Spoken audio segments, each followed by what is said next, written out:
제가 어릴 때 가끔 이제 이야기하면서 제가 물에 2번 빠져 죽을 뻔했었어요.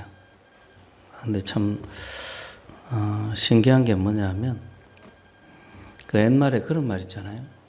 호랑이한테 물려가도 정신만 차리면 산다는 이야기가 있는데 저는 호랑이한테는 안 물려가 봤어요.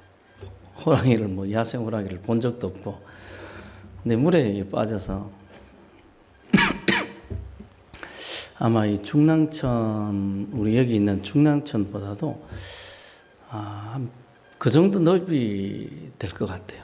그거보다 좀 넓으려나 좁으려나 하여튼 저 정도 될 것 같은데 양쪽 가에는 좀 얕고 중간에 그러니까 한 3분의 1 정도는 아주 깊은 장소예요. 지금도 제가 이제 수영을 못 하잖아요. 친구들하고 놀다가 이제 물살에 휩쓸려 간 거예요. 물살이 이렇게 내려오니까 그 물살에 이제 나도 모르게 이제 수영을 못 하니까 한 이 정도 들어가면 괜찮을 줄 알고 들어갔더니 그게 아니고 이 정도 들어가니까 물살이 가는 대로 몸이 가더라고 보니까 그 휩쓸려서 폭 빠져버린 거예요. 죽었죠. 이제 그러니까 어떻게 보면 수영 못하는 친구가 물에 빠졌으니까 내 키가 넘는 이렇게 해도 잘 닿지 않는 그런 데 빠졌으니까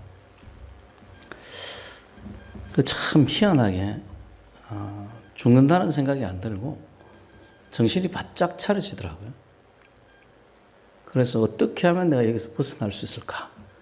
이 생각만 하게 되더라고요. 어떻게 하면 내가 여기서 벗어날 수 있을까?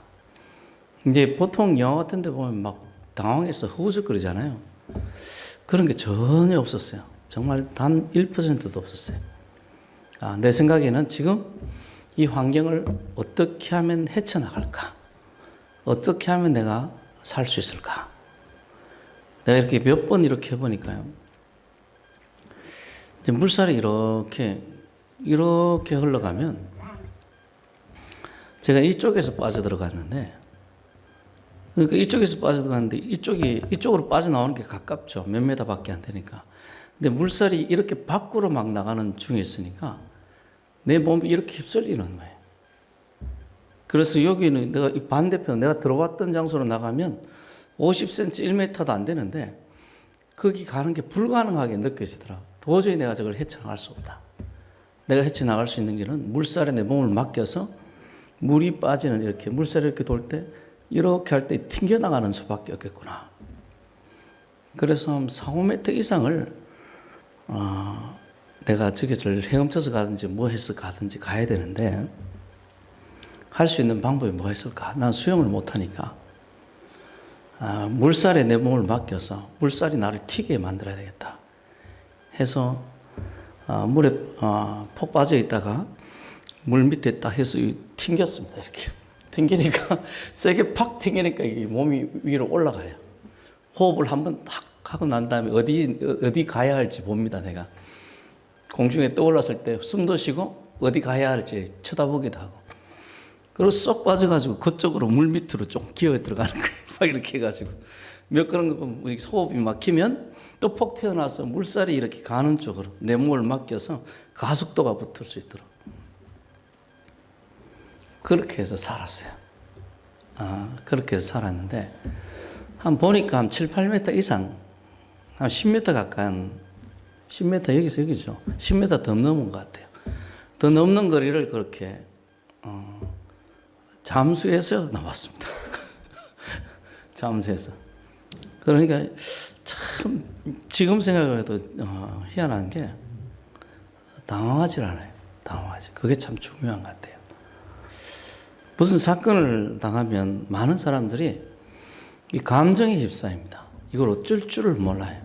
뭐 직장을 잃어버리든지 직장에서 나쁜 일을 당하든지 혹은 내가 실수를 하든지 무슨 이렇게 내가 실패를 당하고 당황스러운 일을 만나면 뭘 해야 될지를 사람들이 잘 모르는 것 같아요. 근데 그런 것은 중요한 게 아닙니다. 중요한 것은 내가 현 시점에서 뭘 해야 될지 알고 그것을 하는 겁니다. 그게 제일 중요해요. 여러분 인생길에서 각자 다 상황이 틀리잖아요. 그런데 이 여러분의 어떤 다른 그 상황 속에서 제일 중요한 게 지금 내가 뭘 해야 되고 그것을 하는 것이 제일 중요합니다. 여러분들이 정신을 바짝 차리시길 바랍니다. 호랑이한테 물려도 뭐예요? 정신만 차리면 살아날 수가 있는 거예요. 그래서 그런 경우들을 제가 이후에도 많이 겪었어요. 우리 저 막내도 고속도로를 타고 다마스를 타고 가는데, 다마스 아시죠? 요즘은 안 나오는 차죠. 다마스를 타고 가는데 갑자기 휘 소리가 나요. 보니까 저 막내가 그 당시 한 3살 됐나 모르겠어요. 3살쯤 됐나? 제가 이게 초등학생, 제하고 한 3살쯤 된 것 같아요. 3살쯤 된 애가, 제가 운동신경이 좋아요. 저 막내가. 그 다마스 뒤에서 다마스 문을 열어버린 거예요. 100km로 지금 가고 있는데, 다마스 100km 가는 게 상상이 갑니까? 다마스가 원래 100km 잘 안 달리는 차들인데, 제가 이제 또 100km씩 가야 되잖아요. 문을 확 열어버린 거예요. 그 문 열어놔서 바람 소리가, 애는 문을, 3살짜리 애가 문을 여니까 문 바로 옆에 있잖아요. 그런데 여기서 제가 뭘 해야 되겠습니까? 당황해야 되겠습니까? 급정거하면 애가 밖으로 튕겨나올 수도 있는데, 그때도 참 감사한 게 뭘 해야 될지를 생각했어요. 뭘 해야 될지 생각했는데, 차가 이렇게 가고 있으니까 문은 이쪽에서 열려 있으니까 얘를 이 안으로 집어넣으려면 내가 이렇게 가면 돼. 갑자기 이렇게 가면 얘가 이쪽으로 들어와요. 그래서 이렇게 가려면 제가 이 우측 깜빡이를 넣고 들어가야 되잖아요. 근데 우측에 보니까 차가 와. 차가 와요. 그래서 이렇게 갈 수가 없어요. 그래서 생각한 게, 야, 이제 우리 여기는 지금 차 안은 패닉 상태라. 그래서 우리 집사람한테 여보 당하지 말고 저 문 좀 닫으세요. 내가 그 속도로 그대로 갈 테니까 얘들아 그대로 가만히 있어, 가만히 있어. 했더니 집사람은 좀 당황한 것 같아요. 근데 우리 윤정이가 고이프 가더니 문을 확 닫더라고. 하여튼 어떻게 해서 문을 어떻게 잘 해결이 됐어요. 그때도 참 신기한 게 뭐냐면, 당하는 게 문제가 아니고, 감정에 빠져들어가는 게 문제가 아니고, 내가 화를 내거나 왜 문을 열었냐 화를 내거나 막 당황해서 소리치고 이게 문제가 아니고, 문제가 생겼으면 뭘 해야 됩니까? 해결해야 됩니다. 해결해야 돼요. 해결 방법을 생각해내는 게 중요한 거예요. 인생에 있어서 여러분들이 이런 것들을 참 중요하게 생각하고 정신을 바짝 차려야 됩니다. 그런데 아셔야 될 게 있어요. 정신을 바짝 차려도 안 되는 일들이 있어요. 정신을 암만 바짝 차리려고 애를 써도 정말 해결될 길이 안 보이는 데가 있어요. 그런데 여러분들이 예수를 믿는 사람이니까 기억해야 될 게, 예수님께서 우리를 도와줄 수 있습니다. 우리보다 능력 많으신 예수님께서 우리를 도와줄 수 있어요. 그래서 정신을 정말로 바짝 차리게 되면 예수님이 보입니다. 예수님이 보여요. 그래서 오늘도 이 산상수훈 1구절을 굉장히 많이 하죠. 많이 하는데, 저는 여러분들이 이제 성경을, 얼마 전에도 우리 성경 통독을 마쳤는데, 성경을 읽을 때도 정신을 좀 바짝 차리고 성경을 읽었으면 좋겠어요. 그 성경을 읽을 때 정신을 바짝 차리면 다른 것이 보입니다. 내가 평상시에 보지 못하던 부분들이 보여요. 그래서 산상수훈을 할 때 제가 여러분과 이 산상수훈을 얼마 전에도 나누었었는데, 중요하게 다루는 부분들이 이 산상수훈이 누구에 대한 책인가라는 거예요. 누구를 향해서 썼느냐. 이건 예수를 안 믿는 사람들에게 쓴 글이 아닙니다.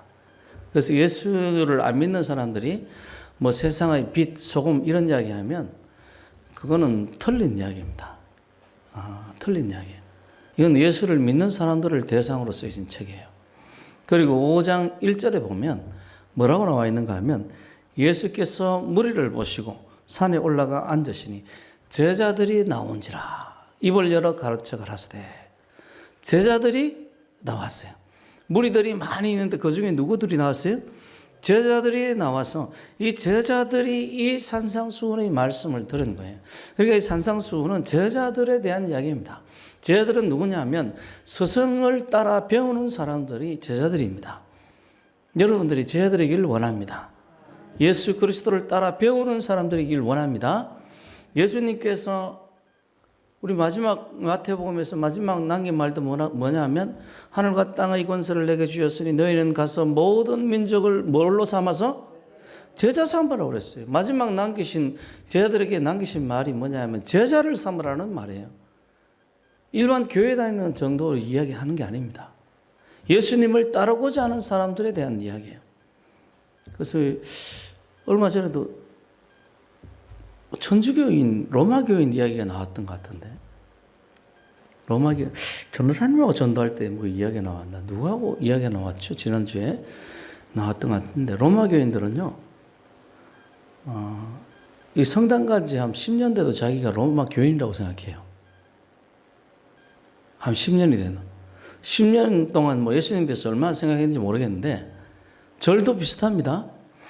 절도 우리 뭐 여러분들이 다 옛날 불교도들 있죠? 남에서 모태신앙 빼놓고는 전부 다, 종교가 뭐냐 물어보면 다 뭐라고 그래요? 불교라고. 저도 불교라고 그랬어요. 1년에 한 번 가도 불교입니다. 어쩌다 뭐 그 관광 갔다가 절에 잠깐 들려도 나는 뭐예요? 절에 갔다 온 사람이에요. 성당하고 불교하고 아주 비슷합니다. 아주 비슷해요. 예, 신앙사는. 인본주의자들은 아주 그런 게 비슷합니다.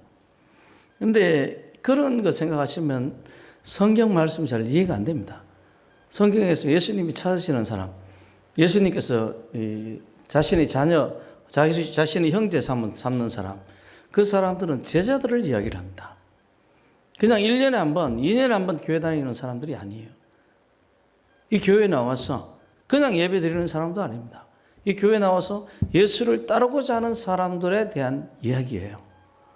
그 성경은 그런 사람들에 대한 이야기입니다. 그러니까 오늘 이 산상수훈도 예수를 따르고자 하는 사람들을 대상으로 이 산상수훈이 들려진 겁니다. 그럴 수밖에 없는 게요. 성경은 예수를 믿으면 성령이 우리 가운데 임한다고 하는데, 성령은 또 다른 말로 하면 그리스도의 영입니다. 예수 그리스도의 영이 예수를 믿는 그 적시로 우리 속에 들어와요. 이 성령이 하고자 하는 일이 뭐냐면 예수를 따르게 하는 일입니다. 우리를 제자되게 하는 게 성령이 하는 일이에요. 예수 그리스도의 영을 받은 사람은 성령을 따를 수밖에 없습니다. 예수를 따를 수밖에 없어요. 그게 이 예수를 믿는, 그리고 성령을 받은 사람들의 특징이에요. 우리 안에 오신 성령은 끊임없이 우리를 그리스도께로 자꾸 인도하려고 합니다. 그래서 교회 안 나가는 사람들이 만약에 예수를 믿게 되면 교회 나가게 되는데요. 뭐 저도 일종의 그런 거죠. 저 그런 사람이었죠. 교회를 나가게 만들어요. 교회를. 차근차근 교회 나가면 뭐예요? 또 하나님 말씀 듣게 합니다. 하나님 말씀 들으면 또 말씀대로 살게 만들어요. 차근차근 하나님께서 그 일들을 행하시는데, 목적 끝에 뭐가 있느냐 면 예수 그리스도가 있어요. 예수 그리스도를 따르게 하려고 교회 나가게 하고요. 예수 그리스도를 따르게 하려고 성경 읽게 하고요. 예수 그리스도를 따르게 하려고 성경 말씀을 순종하게 하고요. 순종하게 하는 그 가운데서 예수의 모습으로 변화되는 거예요. 이게 지금 산상수훈에 전제되어 있습니다. 전제되어 있어요. 그래서 너희는 세상의 빛, 너희는 세상의 소금, 이렇게 이야기를 하실 때, 우리가 얼마 전에도 이제 설명했지만은, 그래도 이제 좀 보충이 될 만한 산상수훈 말고 다른 성경 구절을 끄집어내면, 요한복음 우리 12장 36절에 보면, 너희에게 아직 빛이 있을 동안, 빛이라는 예수님을 이야기한 거죠. 너희에게 아직 빛이 있을 동안에 빛을 믿으라. 그리하면 빛의 아들이 되리라. 이 빛이 자신을 이야기하는 겁니다. 예수 자신을 이야기해요. 빛이 있을 동안에, 예수가 이 세상에 있을 동안에 빛을 믿으라는 거예요. 그러면 뭐가 된다고요? 빛의 아들들이, 빛의 자녀가 된다는 이야기입니다. 빛의 자녀가 뭐예요? 빛이지. 그죠? 에베소서에서도 바울 사도가 지은 에베소서에도 너희가 전에는 어둠이더니 이제는 주 안에서 빛이라. 우리를 보고 빛이라고. 그런 빛의 자녀처럼 행하라. 너희는 빛이니까 빛의 자녀처럼 행하라. 예수님도 오늘 본문 속에 너희는 세상의 빛이라고 그래. 빛이 되라고 얘기하지 않습니다. 이미 빛이에요. 이미 빛이에요. 여러분 이게 아주 분명히 아셔야 됩니다. 여러분들은 세상의 빛입니다. 예수 믿으십니까? 예수님을 주님으로 믿으십니까? 그러면 여러분들이 세상의 빛이에요. 여러분들이 세상의 소망이고 여러분들이 세상의 소금입니다. 제가 이 교회를 사역을 하면서 정말 어이없는 이야기 몇몇 중에 하나가 남편 때문에 교회 못 다니겠다. 여러분 중에 혹시 그러신 분이 있으면 혹은 그런 말을 했던 적이 있으신 분이 계시면 회개하시길 바랍니다. 뭐 전에 회개했다 이러면 할 말이 없지만은 회개하셔야 돼. 그거 너무 황당하더라고요. 왜냐하면 교회 안 다니는 남편은 어둠이에요. 소망이 없는 사람이라. 기대할 것이 없는 사람이에요. 기대는 누구에게 있는가 하면 예수 믿는 나에게 있어요. 내가 남편을 위해서 기도하고 내가 남편을 설득하고 내가 남편에게 예수를 전해서 남편이 교회 나오게 해야 될 사람이 나예요. 예수 안 믿는 남편이 나한테 뭐 용돈 줘가면서 이거 교회 가서 헌금해라 이럽니까? 그게 아니죠. 교회 가서 헌금했다고 돈 아끼고 죽으려고 그러죠. 너 미쳤냐? 그 돈을 어디 교회에다 바치냐? 별소리 다 하죠. 왜냐하면 어둠이기 때문에, 모르기 때문에, 빛이 아니기 때문에 그런 거예요. 그런데 남편 때문에 교회 못 다니겠다 이 소리 하는 만큼 웃기는 이야기가 세상에 어디 있습니까? 마치 1살짜리 어린 애한테 저기 가서 돈 좀 벌어와라 이런 소리하고 똑같은 거예요. 똑같은 거라. 황당한 이야기입니다. 소망은 우리 자신에게 있습니다. 권한도 우리에게 있고 책임도 우리에게 있습니다. 우리가 세상의 빛입니다. 그 구절이 자꾸 지금 예수님께서 말씀하시는데, 그래서 우리가 이 참빛 예수 그리스도를 믿음으로 인해서 하나님의 자녀, 빛의 자녀, 곧 빛이 되었어요. 그래서 우리가 빛이나 소금이 된 것은 우리 착한 행실로 이루어진 게 아닙니다. 예수 그리스도를 믿을 때 하나님께서 우리에게 주시는 은혜로 우리가 세상의 빛이 된 거예요. 그래서 우리 간혹 보면 여러분들도 뭐 경험하시는지 모르겠는데 저는 예수를 믿고 이렇게 어디 다니다 보면 이 귀신의 영이 쌓인 사람들이 저를 그냥 알아봅니다. 내가 무슨 짓을 안 했어요. 그래도 나를 알아봐요. 예수 믿는 사람이라 그러고 목사라 그러고 그냥 알아봐. 귀신 들린 사람들이 내가 뭐 그 사람한테 해코지 한 것도 아니고 그 사람을 위해서 기도한 것도 아니고 그 사람에게 막 싸우고자 덤빈 것도 아닌데 그냥 알아봐요. 그냥 알아봐. 그러니까 내가 무슨 공로가 있어서 그런 게 아니잖아요. 오직 예수 믿는 것밖에 없는데 그냥 사람들이 그렇게 알아봐 주는 거예요. 귀신 들린 사람들이 알아봐 주는 거예요. 이게 하나님의 은혜죠. 내 능력이 크게 뛰어난 것도 아니고 대단한 것도 아닌데 하나님의 은혜, 예수께서 주시는 예수 그리스도의 공로로 말미암아 이루어진 그리스도의 의가 내게 덧입혀져서 내가 세상의 빛이 된 거예요. 하나님의 은혜입니다. 은혜예요. 우리 노력이 아닌 거예요. 그래서 성경은 우리에게 빛이 되라 소금이 되라 이렇게 말하지 않는다고 그랬어요. 우리는 예수 그리스도를 믿음으로 그냥 빛인 겁니다. 믿음이 있습니까? 예수를 믿는 믿음이 있습니까? 그럼 여러분 자신이 세상의 빛이에요. 세상의 빛이라. 이게 어떤 차이가 있느냐 하면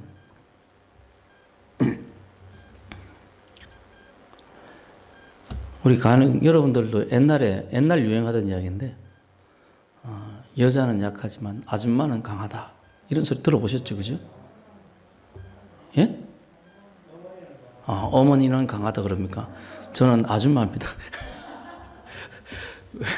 요즘은 지하철을 제가 안 타는데 옛날에는 이 지하철을 타면은 아가씨들은 빈자리가 이렇게 좀 한 자리만 떨어져도 잘 안 하는 자예요.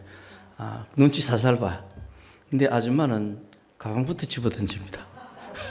들고 있는 가방부터 탁 집어 던져. 내가 앉으려다가 멈칫한 데가 몇 번 있었어요. 왜냐하면 내 바로 앞에 자리가 비어서 앉으려고 하는데 가방이 휙 들어와 버리는 거예요.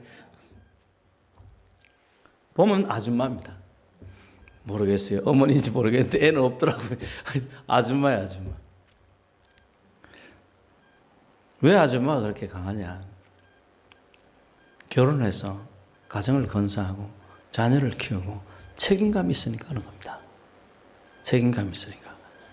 여자는 약하지만 책임감이 있으니까 강해지는 거예요. 제가 이 재수할 무렵에 저하고 같이 다니던 친구, 그러니까 저보다 나이는 한 5살 많으신 분이 계시는데 군대 갔다 오신 분이에요. 그분이 하는 이야기가 저는 평생 공감이 갑니다. 여자는 20대는 정말 야리야리하게 정말 약해 보이는데 나이 40, 50이면 호랑이가 된다고. 얼마 전에도 그 얘기 한번 했죠. 호랑이가 된다고 그 이야기를 하더라고요. 그래서 나는 뭐 여자에 대해서 그동안 생각해 본 적이 없고 우리 집에 여자라고는 어머니밖에 없고 그래서 여자에 대해서 전혀 모르니까 그 소리가 실감이 안 났어요. 그런데 나이가 들면 들수록 그 소리가 내 귓가를 울리는 거예요. 왜 그럴까 생각해 보니까 결론이 뭐냐면 책임감입니다. 책임감이 사람을 강하게 하고 능력 있게 하고 힘이 있게 해요. 내가 세상의 빛이라는 이 정체성을 내가 가질 때 내 안에 뭐가 생기는가 하면 이 세상에 대한 책임감이 생깁니다. 내가 세상을 위해 살아야 되겠다. 이 세상을 구원하는 사람이 돼야 되겠다. 이런 사람하고요.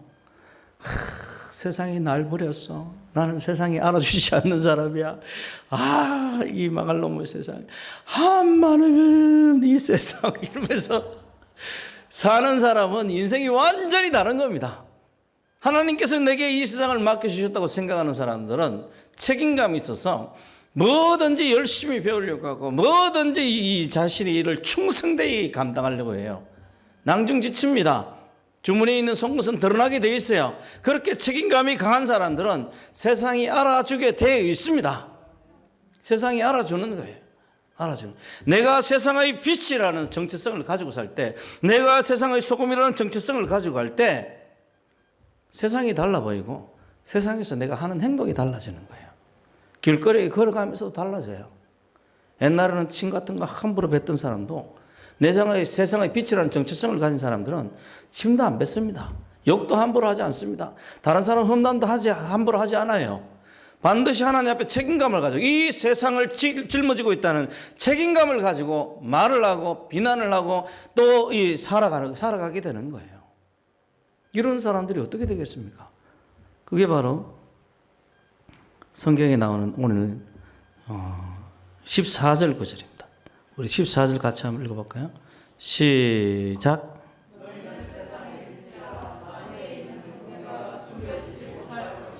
아멘. 숨겨지지 못한다. 숨겨지지. 우리가 이 소금의 맛을 내는 정체성, 정말 빛으로서의 정체성, 소금으로서의 정체성을 가지고 살아갈 때 숨겨질 수가 없다라는 거예요. 마치 산에 있는 동네가 드러나는 것처럼 우리나라하고는 좀 틀려요. 보면 우리나라는 산에 동네가 없습니다. 다 산 골짜기에 있어요. 그런데 외국을 가보면 외국 사진 같은 거 보면 다 어디에 있습니까? 산 위에 있어요. 보면 그거 참 틀리더라고요. 보니까 예루살렘 성도 산 위에 있는 동네입니다. 산에 있는 동네. 그래서 보면 보이는 거예요. 동네가 보이는 거예요. 저기 산 위에 있는 동네 감추지 못하는 것처럼 우리가 빛과 소금으로서 그 정체성을 가지고 살아갈 때 사람들에게 알려지게 되어 있다는 거예요. 알려지게. 빛과 소금의 공통적인 특징은 영향력을 끼치게 돼 있는, 영향력이 있다는 겁니다. 짠 거, 음식에 들어가면 영향력을 끼치는 게 소금입니다. 그죠? 근데 참 보면서 우리 크리스찬들이 성공하려는 어떤 큰 욕구를 가지고 있는 사람들이 있는데 제가 성경을 보다가 참 느낀 게 우리 교인들은 뭐 하도 많이 들은 이야기라 잘 알 거예요. 음식에 소금이 들어가서 맛을 내는데 소금 칭찬하는 사람은 제가 못 봤어요. 요즘은 뭐 이상한 소금도 팔더라고요. 뭐 바닷가 소금은 기본이고 천일염 또 스위스에서 온 소금 뭐 여러 가지 소금을 파는데 그래도 음식 먹으면서 야 소금이 무시하게 맛있네 뭐 이렇게 이야기하는 사람은 못 봤어요. 이번에도 우리 저기 설악산 가서 이제 음식을 먹을 때 짜다 이러는 사람은 봤어도 야 이 짠 소금이 무지하게 맛있는 소금이네 뭐 이렇게 이야기하는 사람은 못 봤어요. 뭐 소금을 칭찬하지 않습니다. 음식을 칭찬하는 거지. 여러분들이 기독교인이 선한 일을 해서 선한 일을 한 것에 대한 칭찬을 듣지 못해도 서운해하지 마세요. 그게 성경적입니다. 성경적이라. 칭찬할 수도 있겠지만 안 할 수도 있어요. 그냥 내려놓으세요. 우리는 소금으로 살아가면 됩니다. 빛도 역시 마찬가지예요. 빛이 요즘에는 이제 과학이 발달해서 빛에 대해서 이제 눈을 떴더라고요. 빛이 얼마나 인테리어에 영향을 끼치는지 사람들이 눈을 뜨는데, 그냥 보통 사람은 그냥 보면 이거 우리 교회 인테리어 볼 때도 노란색이 많으니까 그냥 느끼는 것 같아요. 포근하다 이렇게 느끼는 것 같은데, 사실은 뭐가 비쳐서 그런 겁니까? 빛이 비쳐서 그래요. 빛을 그래서 제가 이 흰 빛으로 바꿔놨더니 포근하다고 이야기하는 사람들이 좀 줄어들더라고요. 그래서 요즘에 노란 빛으로 한 개씩 바꾸는 중입니다. 옛날 흰 빛으로 딱 했더니 교회가 또 차가워 보이는 거예요. 빛이라, 빛. 그런데 빛을 잘 못 느끼는 거예요, 사람들이. 빛은 드러나지 않는 겁니다. 그냥 빛을 통해서 비추어지는 사물을 사람들이 보는 거예요. 얼굴이 이쁘다. 뭐 때문에 이쁩니까? 빛 때문에 그렇습니다. 간혹 보면 TV에 저 여자 분명히 50은 된 여자인데 어떻게 저렇게 피부가 깨끗해 보이지라고 생각해서 보면 뭐가 비쳐서 그런 거예요? 조명이 비쳐서 반짝반짝 빛이 나는 거예요. 빛입니다. 빛. 그런데 빛은 드러나지 않습니다. 그러니까 여러분들이 세상에 드러나지 않는다고 해도 너무 서운해할 필요 없어요. 우리는 세상을 밝게 하는 사람들일 뿐이에요. 우리는 빛입니다. 그래서 그게 우리 정체성이에요. 정체성. 예수 믿는 그리스도인으로서 그리스도인답게 살면 됩니다. 우리 한번 옆 사람 보고 이야기할까요? 우리 예수 믿는 사람답게 삽시다. 우리 예수 믿는 사람답게 삽시다. 예수 믿는 사람답게. 그리스도인답게 살아갈 때 세상은 하나님의 살아계심을 보게 되고 알게 되고 그것을 증명하는 사람들이 바로 우리 자신인 거예요. 그래서 이 그리스도인답게 살아가는 것은 하나님께 영광을 돌리는 일일 뿐 아니라 오늘 14, 15절을 이해하는 키가 됩니다. 낭중지추라고 그렇죠. 그 14절은 우리가 그리스도인답게 살아갈 때 우리 삶이 드러날 수밖에 없다는 거예요. 내가 막 출세하려고 이래서 그런 거 아니라, 내가 막 어떻게 돈을 모으려고 그래서 그런 게 아니라, 그렇게 살아가니까 하나님께서 축복하시는 거예요. 그냥 사람들이 알아주는 거라. 저 사람 기독교인으로서 정말 착한 사람이구나. 기독교인으로서 정말 하나님 믿는 사람이구나. 제가 처음 예수를 믿으면서 깜짝 놀랐던, 그리고 오늘날까지도 기억나는 일이 있는데, 예수를 믿고 예수에 미쳐서 그냥 전도하고 난리치고 시험 기간에도 정말 시험 공부를 안 하고 맨날 전도하고 이러니까 친구들이 날 찾아오기 시작했어요. 친구들이 하나씩 우리 집으로 찾아오더라고요. 우리 집을 물어서 친구들이 찾아오는데 그 중에 한 친구의 말이 참 제가 기억나서 여러분에게도 가끔 이야기를 했어요. 그 친구가 우리 가에서 제일 잘 사는 친구입니다. 참고로 두 번째로 잘 사는 친구는 동원 참치의 아들이었어요. 지금 아마 기업 회장이나 사장이나 됐겠죠. 유학 간다고 어쩌고저쩌고 했었는데, 그 친구가 서열 두 번째고 서열 1위인 친구가 우리 집에 찾아왔어요. 그 친구하고 잘합니다. 잘하는데 찾아와서 이야기를 하기에 너 예수 믿는데 어쩌고저쩌고 이야기를 하면서 그런 건 별로 기억이 안 나고 한두 시간 이야기한 것 같은데 그 중에 한 이야기 기억이 나요. 뭐냐면 같은 모태신앙 기독교인이 있었어요. 제 친구 중에서 한 400명 되는 교회에서 찬송 인도하는 친구입니다.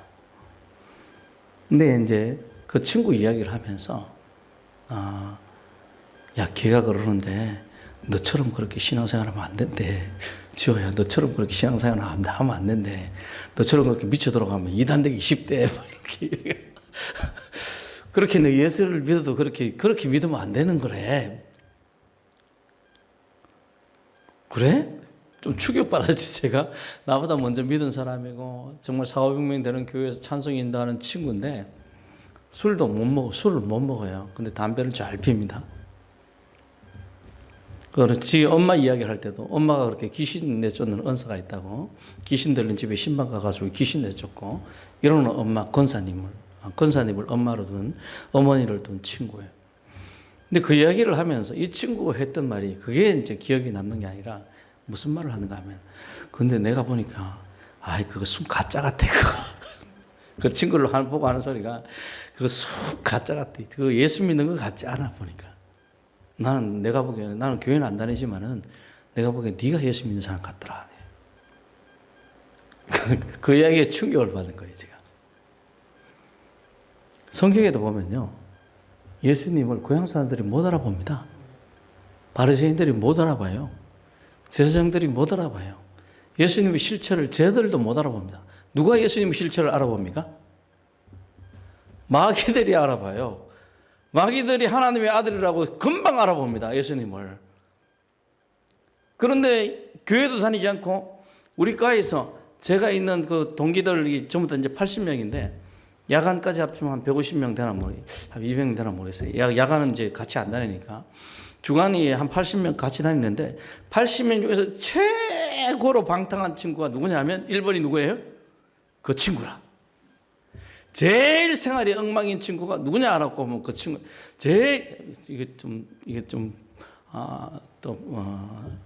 공부를 못하는 친구 하면 누구예요? 그 친구야. 제일 학교 출석 안 하는 친구 누구예요? 그 친구. 데모하는 친구보다 더 출석을 안 하는 친구가 있는데 그 친구라. 그런데 그 친구가 하는 이야기가 찬송을 인도하고 그러는 친구, 주일날만 교회 다니는, 평상시에는 세상 사람들하고 똑같이 살아가는, 술자석에 같이 함께 와서 어울리고, 술은 못 먹지만 체질 때문에 담배도 함께 피고 이러는 친구와 예수님 미쳐서 돌아가는 친구를 두 명을 볼 때 내가 보기엔 네가 예수 믿는 사람 같다. 네가 예수 믿는 사람. 안 믿는 친구가 그렇게 이야기를 하는 거예요. 안 믿는 친구가 그 찬송하는 인도하는 친구를 보면서 그 숨 가짜 같다는 거예요. 가짜 같다. 무엇이든지 다 드러나게 되어 있습니다. 내가 예수 믿는 사람답게 살면 산 위에 있는 동네가 감추지 못하는 것들은 세상 사람들이 모두가 저 사람이 예수 믿는 사람이라고 압니다. 근데 많은 사람들이 예수 믿는 사람 드러내는 것을 창피해가지고 기도하다 식사 기도도 하지도 않고요. 하나님 앞에 교회 다닌다 소리도 하지도 않고요. 예수 믿는다는 이야기도 하지도 않아요. 그냥 안 믿는 사람들과 똑같이 살아가는데 그게 오늘 성경이 이야기하는 소금이 그 맛을 잃은 그 소금입니다. 자기의 정체성을 잃어버리니까 사람들의 발에 발 피우는 거예요. 그게 아닙니다. 우리는 예수 믿는 사람입니다. 하나님의 자녀입니다. 하나님의 백성입니다. 이걸 분명히 이야기할 수 있어야 돼요. 분명히. 그럴 때 하나님께서 우리를 높이겠다는 거예요. 그게 바로 15절 이야기입니다. 우리 같이 한번 읽어볼까요? 15절 같이 읽습니다. 시작.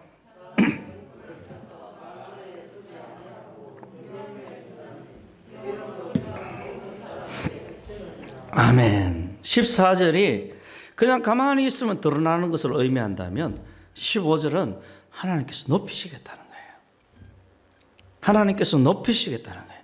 사람이 등불을 켜서 말 아래 두지 않고 등경 위에 둔다. 그래서 높은 곳에 빛이라서 높은 곳에 둬야 더 많은 빛이 비춰주시니까 이 빛이 더 빛나면 빛날수록 더 높은 곳에 두겠다는 거예요. 우리가 그리스도인으로서 정말 참된 그리스도인을 살아갈 때 하나님께서 우리를 자꾸 높이시겠다는 이야기입니다. 그래서 14절은 그냥 있어도 드러난다는 것을 이야기한다면 15절은 하나님께서 우리를 복주시고 우리를 축복하시겠다는 이야기예요. 우리를 높이시겠다는 이야기예요. 그리스도인으로 살아갈 때 높이시겠다는 이야기예요. 제가 주일 아침마다 간증 한 장씩 듣고 오잖아요. 오늘도 간증을 하나 듣다 말았는데 하도 길어가지고 한 40-50분 되는 간증이라 듣다 말았는데 그 썸네일 제목이 뭐냐면 기네스북 이러면서 실종자를 4천 몇백 명 찾아준 사람 이야기입니다. 우리 기독교인 이야기예요. 경찰 이야기인데 경찰대 교수인가 봐요. 이 교수님이 하면 안 되고 이러다가 시험도 맨날 고시공부하다 떨어지고 이러다가 하나님 앞에 기도하기 시작한 거예요. 하나님 앞에 기도하기 시작. 예수 믿는 사람이었는데 또 기도하기 시작한 거예요. 그러고 나서 자기 진로가 이제 바뀌어진 거예요. 그러고 나서 본인이 하는 이야기가 시험에서 한 번도 떨어진 적이 없다는. 만약에 그때 고시를 공부했으면 분명히 고시도 됐을 것이다. 이렇게 이야기를 하더라고요. 성진 시험 볼 때마다 계속 승승장구한 거예요.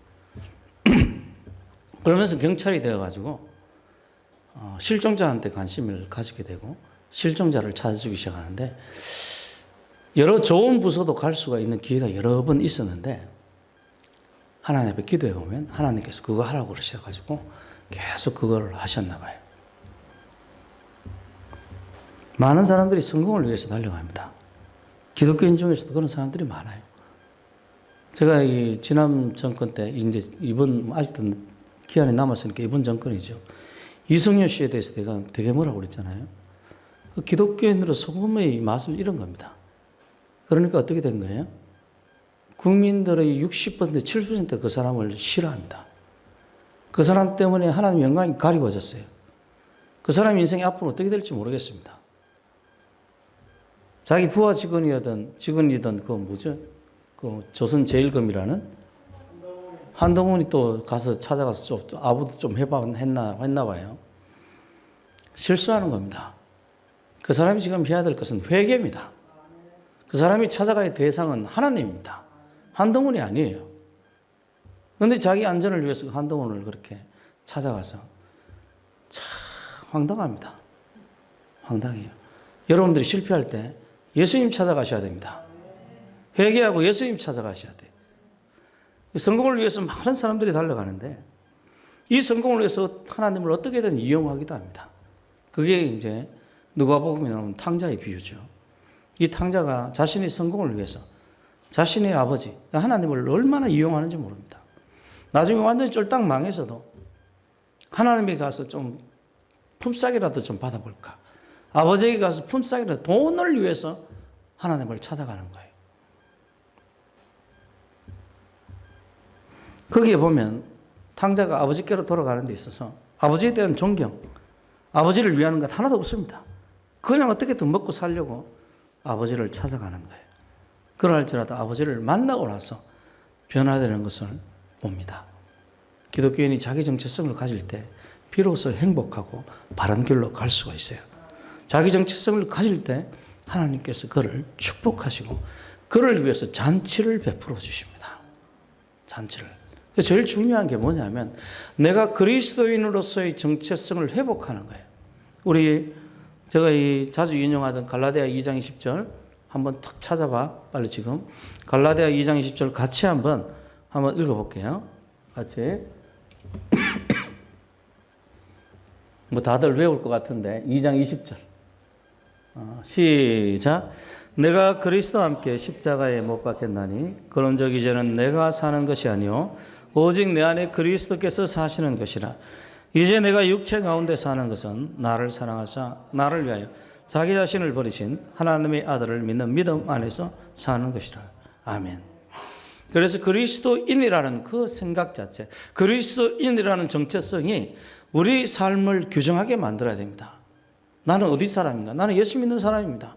나는 대한민국 사람입니다. 이것도 중요하지만 이거보다 훨씬 먼저 돼야 될 게 뭐냐면 나는 그리스도인입니다. 착하게 살려고 노력하는 삶이 아니라 그리스도처럼 사는 삶이에요. 그게 내 안에 오신 하나님의 영, 창조의 영, 그리스도의 영이 간절히 원하는 겁니다. 우리가 마지막 세 번째로 관심을 가져야 될 게 우리 16절인데 5장 16절에 보면 이같이 너희 빛이 사람 앞에 비치게 하여 라는 구절이 있어요. 사람 앞에 비치게 하여 그들로 너희 착한 행실을 보고 하늘에 계신 너희 아버지께 영광을 돌리게 하라. 마지막으로 우리가 관심을 가져야 될 것이 이 사람 앞에 비치게 하여라는 사람 앞에 비치게 하여라는 구절입니다. 빛은 그 속성 때문에 빛이 존재하는 그 장소를 비출 수밖에 없어요. 노력으로 이루어지는 게 아니라 존재함으로써 빛이 나는 겁니다. 존재함. 소금도 똑같아요. 소금이 있는 그 장소에서 맛을 낼 수밖에 없어요. 존재함으로써 그냥 맛이 나는 거예요. 그런데 예수님께서 우리가 있어야 될 자리를 지목하는데 그게 뭐냐면 사람들 앞이라는 겁니다. 그래서 기독교인들은 산속에 들어가서 살지 않습니다. 어디에 삽니까? 세상 속에 살아요. 기도원 가더라도 잠깐 일주일 동안, 한 달 동안 잠깐 머물러 있다가 다시 어디로 옵니까? 세상으로 나와요. 우리 찬송도 그런 찬송이 있죠. 주와 함께 있으려 하나? 뭐가 나를 불러요? 세상이 나를 부르잖아요. 거기 가서 살아야 돼요. 세상 속에서 하는 거예요. 세상 속에서. 우리가 있어야 할 장소가 사람들 앞에요. 그런데요, 우리의 삶과 세상 사람들의 삶은 많이 다릅니다. 다르면 자연스럽게 떠오르는 게 뭐냐면 충돌이겠죠. 그죠? 부딪히게 돼 있습니다. 부딪히게 돼 있어요. 지금도 뭐 차별금지법 같은 것들 때문에 교회에서 반대를 많이 하고 있죠. 어느 시대 어느 장소를 막느라고 이런 세계관들의 충돌이 있습니다. 차별금지법도 뭐 여성 권리 많이 이야기를 하는데 차별금지법가 통과되면 여자 화장실에 누가 들어갈 수 있어요? 남자 들어가는데 남자들은 특징이요. 여자들이 남자 화장실 들어오면 좋아합니다. 근데 여자들은 남자들이 들어오면 좋아합니까? 안 좋아합니까? 누가 손해예요? 여자가 손해예요. 차별금지법 이런 게 통과되면 손해보는 사람들이 누구는가 하면 여자들입니다. 남자들은 여탕 들어가는 거 좋아합니다. 그래서 여탕 막 이렇게 우리 어릴 때 목욕탕 가신 우리 심집사님 좋아하시는 것 같은데 어릴 때 목욕탕 집 아들이 여탕 창문 우리 심집사님 여탕 창문 제 친구 중에도 목욕탕 집 아들이 있는데 심심하면 친구들 데리고 가서 여탕 창문 있잖아요. 그걸 엿보는 게 취미라 취미. 우리 뭐 심집사님은 안 그러실 줄 압니다. 뭐 모태신앙인데 설마 그러겠어요? 그러니까 남자들은 여탕 보고 들어가는 거 좋아해요. 여러분 가끔 신문에 남자들이 여탕 들어갔다는 얘기 많이 나오죠. 근데 여자가 남탕 들어갔다는 얘기 나옵니까? 안 나옵니까? 그런 건 안 나와요. 그런데 웃기는 게요. 차별금지법이 여성들한테 좋다고 광고를 해요. 또 광고를 하면 거기에 속아 넘어가는 여성들이 있어요? 없어요? 있어요. 저는 그런 거 보면 참 사람들이 어리석다는 생각을 많이 해봅니다. 정작 손해보는 사람들이 그 법을 지지하는 거예요. 황당한 겁니다. 그걸 기독교인들이 일깨워주는 겁니다. 그거 아니라고. 그게 아닙니다. 차별금지법이 통과되면 우리 모두에게 나쁩니다. 라고 기독교인들이 이야기를 하는데 모르는 이 사람들은 기독교인들이 저런다고 괜히 저런다고 지금 욕을 하는 거예요. 자연히 충돌이 있을 수밖에 없죠. 충돌이 있으면 마음이 괴롭습니다. 괴로워요. 그런데 빛은 어둠을 몰아내는 사람들입니다. 이러한 충돌이 우리 마음을 괴롭게 하고 사람 마음을 고통스럽게 할지라도 우리가 있어야 될 장소는 사람들 앞이에요. 영적 싸움을 싸워서 반드시 승리하시길 원합니다. 그래서 우리는 빛으로 어둠을 몰아내는 사람이라 때로 거짓된 문화를 드러내기도 하고 불공정의 문화를 드러내기도 합니다. 우리 대표적인 게 제사죠, 제사. 제사 지낼 때 누가 고생합니까? 남자가 고생합니까? 여자가 고생합니까? 여자들이 고생하죠, 여자들이. 남자들은 그 제사상 앞에서 넙죽 절만 하면 돼요. 다 끝나면 또 앉아있으면 또 여자들이 다 차려와요. 또 밥 먹는 것도 고역이지만 어쨌든 밥 먹고 나면 또 여자들이 다 뭐 합니까? 다 설거지해요. 그런데 제사 때 보면 남자들끼리 잘 안 싸우고 누구들끼리 싸웁니까? 여자들끼리 싸워요. 그래서 여자들이 예수 믿어서 제사를 없애야 됩니다. 그럼 누가 편합니까? 여자가 편해요. 여자가 편해. 여자가 일 안 하면 되니까. 가면 또 제사에서 여러분 전통적인 제사 의식에는 밤 12시에 제사를 원래는 드리죠. 땡 하면 제사를 귀신이 그때 오니까 그때 제사를 드립니다. 초저녁에 그 제사는 건 가짜라 가짜. 요즘은 또 여자들한테 절도 시켰는데 그건 예전에는 여자가 부정하다고 그랬어요. 귀신이 여자한테 잘 안 찾아옵니다. 여자는 부정해. 여자는 귀신이 되는 거지. 처녀 귀신, 몽달 귀신에서 여자처럼 막 나타나서. 여자는 사람 취급 안 해요. 여자는 절하면 안 돼요. 여자는 부정하기 때문에 제사상 앞에서 절하면 안 되는 겁니다. 근데 요즘에는 뭐 사람이 부족하다 보니까 또 여자도 절도 시키고 하긴 하더라고요. 근데 원래는 여자들이 절을 하면 안 돼요. 아마 내 생각에는 그 신체적인 어떤 문제 때문에 그런 것 같은데 전통적인 그 제사가 바로 그런 거예요. 여자는 사람 취급을 합니다. 무조건 일만 하면 돼. 일만 하면 돼. 어머니고 뭐 며느리고 뭐 무조건 다 일만 하면 돼. 가서 죽자고 뭐만 하면 되는 거예요? 일만 하면 돼. 일만 하면. 그래서 어떤 여자분들은 제사 있으면 한 달 전부터 노이로제 걸려가지고 그러고 있더라고요. 여자도 사람입니다. 예수 믿으면 그런 것을 전혀 생각지 않고, 예수 믿으면 우상을 섬기지 말라고 그랬으니까, 하나님 저는 우상을 섬길 수 없습니다, 제사를 드릴 수 없습니다, 이렇게 이야기를 하고 다 결단을 하니까 싸움이 일어나죠. 당연히 시댁과 싸움 일어나고 남편과 싸움 일어나고 이혼하자 소리 왔다 갔다 하고, 그래도 하나님 붙잡고 하나님의 은혜를 위해서 자꾸 기도하면 제사가 사라지고 없어지고 모든 사람이 예수 믿는 역사가 일어납니다. 죽기 아니면 살기로 싸울 때 하나님의 역사가 일어나요. 그래서 이 기독교인 여자가 야, 내가 시댁을 구원했다, 내가 시댁을 위해서 전도하느라고 애썼다, 시댁을 위해서 내가 희생했다 라고 생각하지만, 실제로 보면 편해진 사람이 누굽니까? 본인이라. 제사가 없어서 누가 편해진 거예요? 본인이 편해진 거예요. 제사가 없어서 누가 사람 대우 받는 겁니까? 내가 사람 대우 받는 거예요. 이게 신앙의 대표적인 원리입니다. 그래서 우상이 사라지고 사람이 사람 대접을 받게 되고 인권적인 대접을 받게 되고요. 그리고 그 사람과 사람 사이에 이 일하는 것 때문에 싸우고 재산 때문에 다투고 이런 일들이 제사 때 되면 항상 그 가정 가운데 있는데, 이런 것들이 다 사라져버린 거예요. 평화가 찾아오게 되는 겁니다. 그래서 예수를 믿게 되고 예수를 잘 믿게 될 때 우리 인생의 문제들이 하나씩 다 해결되는 거예요. 이런 식으로.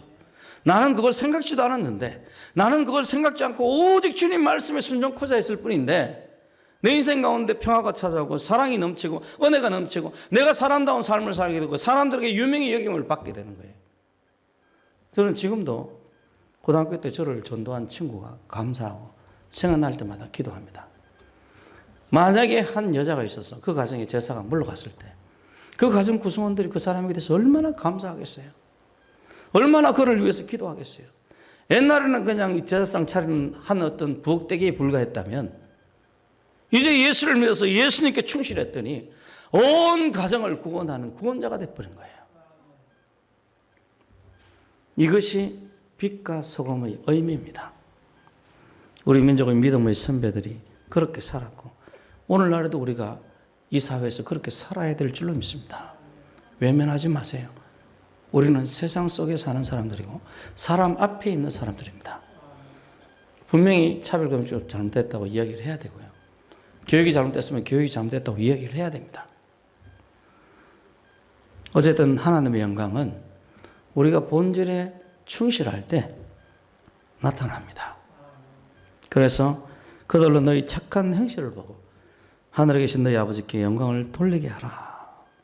우리를 보고 사람들이 하나님의 살아계심을 알게 되는 거예요.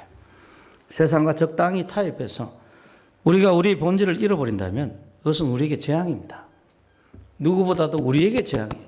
우리가 재앙을 받으면 이 사회도 재앙을 받습니다. 그게 바로 문재인 정부예요.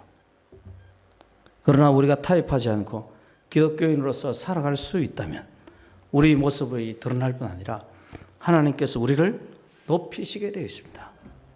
또 사람들은 우리를 보고 하나님이 살아계시다 고백하게 될 줄로 믿습니다.